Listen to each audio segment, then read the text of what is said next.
Hello dear students, welcome to the channel of doctor Gaurav Verma. Students, आज की इस video में बड़ी ही इंपॉर्टेंट थ्योरम सेमी ग्रुप की लेके आया हूँ। थ्योरम की स्टेटमेंट क्या है कि अगर कोई सेमी ग्रुप तभी ग्रुप होता है अगर उसमें बोथ कैंसिलेशन लॉ होल्ड होते हैं। तो स्टूडेंट्स, मैं आपको इसकी स्टेटमेंट लेके आने लगा हूँ, तो आप लोगों को विजिबल होगी यहाँ पे statement.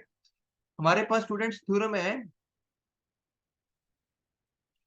Any finite semi group, कोई भी फनाइट सेमी ग्रुप ग्रुप तभी होएगा अगर उसमें बोथ कैंसिलेशन लॉ होल्ड होते हैं। तो कैसे करनी है? इस थ्योरम में प्रीवियस थ्योरम यूज होगी, जब ax is equal to B and ya is equal to B equations का सोल्यूशन एग्जिस्ट करता है सेमी ग्रुप में, तो वो ग्रुप बन जाता है। तो वो थ्योरम यूज करूंगा इसमें। जी मुझे सेमी ग्रुप दिया हुआ है, ठीक है जी, अंडर ऑपरेशन मल्टीप्लिकेशन। मान लेते हैं कि जी जो सेमी ग्रुप है वो ग्रुप है। तो अगर ये ग्रुप है तो हमें पता है कि ग्रुप्स की प्रॉपर्टीज होती हैं कि उसमें कैंसिलेशन लॉ होल्ड होता है। ये प्रॉपर्टीज में हमने किया होता, तो दिस ऑटोमेटिकली प्रूव्ड कि अगर वो सेमी ग्रुप ग्रुप है तो कैंसिलेशन लॉ होल्ड करेगा ही करेगा। इसको हमने प्रॉपर्टीज में प्रूव किया हुआ था, ये प्रॉपर्टी नंबर लिखी हुई है यहाँ पे। अब हम इसका कन्वर्स पार्ट प्रूव करेंगे। मान लीजिए कैंसिलेशन लॉ होल्ड करते हैं। अब मुझे शो करना है कि ये सेमी ग्रुप जो है, ये जो सेमी ग्रुप जो है ये क्या होएगा? ग्रुप होएगा। तो इसको कैसे प्रूव करना है? देखिए, हमें प्रूव करना है कि जी ग्रुप है, कैंसिलेशन लॉ होल्ड कर रहे हैं। जी फनाइट है, हमें गिवन है।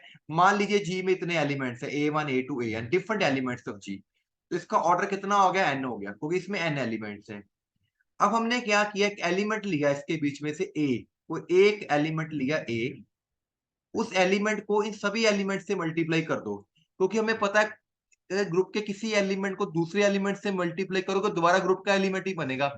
तो हमने क्या किया, उस ए एलिमेंट को इन सभी एलिमेंट से मल्टीप्लाई करके एक नया सेट बना दिया, A1 A, A2 A, right multiplication की हुई है। ठीक है, ड्यू टू क्लोजर प्रॉपर्टी, जैसे मैंने अभी बोला, ये सारे एलिमेंट जो है दोबारा जी के एलिमेंट ही बनेंगे। इसका मतलब जो एस हो गया है वो जी का सबसेट हो गया है, यानी कि एस के एलिमेंट जी के एलिमेंट में जा रहे हैं। अब मैं ये कहता हूं कि ये जो सारे एलिमेंट मैंने एस के बनाए हैं, ये वाले, ये सारे एलिमेंट डिफरेंट है। ठीक है जी, क्यों डिफरेंट है? मान लीजिए फॉर इट लेट, मान लीजिए कि दो एलिमेंट कोई बराबर है, ए आई ए जे ए, आई नॉट इक्वल टू जे है। ठीक है, अब हमारे पास कैंसिलेशन लॉ होल्ड कर रहा है, तो राइट कैंसिलेशन लॉ से ए से ए कट जाएगा, तो मेरे पास आ गया a i is equal to a जे। वो विच इज नॉट पॉसिबल, ये गलत हो गया, विच इज अब्सर्ड, क्योंकि ये तो जी के जो एलिमेंट है, ए आई ए जे, ये सारे क्या है? Different element. देखो लिखा हुआ ना यहाँ पे, a i is not equal to a j for belonging to G. इसका मतलब ये जो एस के एलिमेंट है स्टूडेंट्स, ये भी सारे डिफरेंट है। ये सारे एलिमेंट क्या है? डिफरेंट है। अब ये सारे एलिमेंट डिफरेंट है, तो इसमें कितने एलिमेंट्स है? एन। तो इसका ऑर्डर भी एन हो गया। अब एस का ऑर्डर भी एन है, जी का ऑर्डर भी एन है, इसका मतलब एस और जी आपस में इक्वल हो गए हैं। हमने क्या किया यहाँ पे कि सेटिंग की, जो ए जी के एलिमेंट्स थे उसको हमने राइट ए से मल्टीप्लाई कर दिया। उसके बाद हमने शो किया कि सारे एलिमेंट डिफरेंट है। डिफरेंट होने के बाद दोनों का ऑर्डर बराबर हो गया, तो एस इज इक्वल टू जी हो गया। अब हमने क्या करना है कि दो एलिमेंट लिए ए और बी बिलोंगिंग्स टू जी, मैंने क्या एलिमेंट बी लिया जी का, क्योंकि जो एस है वो जी के इक्वल है। तो ये जो बी है जी का एलिमेंट, वो किसी ना किसी एस के एलिमेंट के इक्वल होएगा। तो मान लेते हैं जो बी है वो एस के किसी एलिमेंट के लिए बिलोंग करेगा, वो इक्वल है। तो मैंने लिख लिया कि B is equal to A L A है। तो इसका मतलब क्या हुआ, ये जो ए एल ए है, ये एक सोल्यूशन है इस इक्वेशन का, Y A is equal to B. Basically ये एक इक्वेशन है Y A is equal to B, जिसको ए एल सेटिस्फाई कर रहा है। यानी कि ए एल एक यूनिक सोल्यूशन एग्जिस्ट कर गया इस तरह की इक्वेशन का। ठीक है जी, तो हमने एक इक्वेशन का सोल्यूशन एग्जिस्ट करा दिया। अब यहाँ पे जैसे मैंने एस बनाया था, यहाँ पे ए को पीछे पीछे राइट में मल्टीप्लाई किया था। अब एक सेट बनाते हैं टी, जिसमें ए को लेफ्ट लेफ्ट मल्टीप्लाई कर देते हैं जी के एलिमेंट से।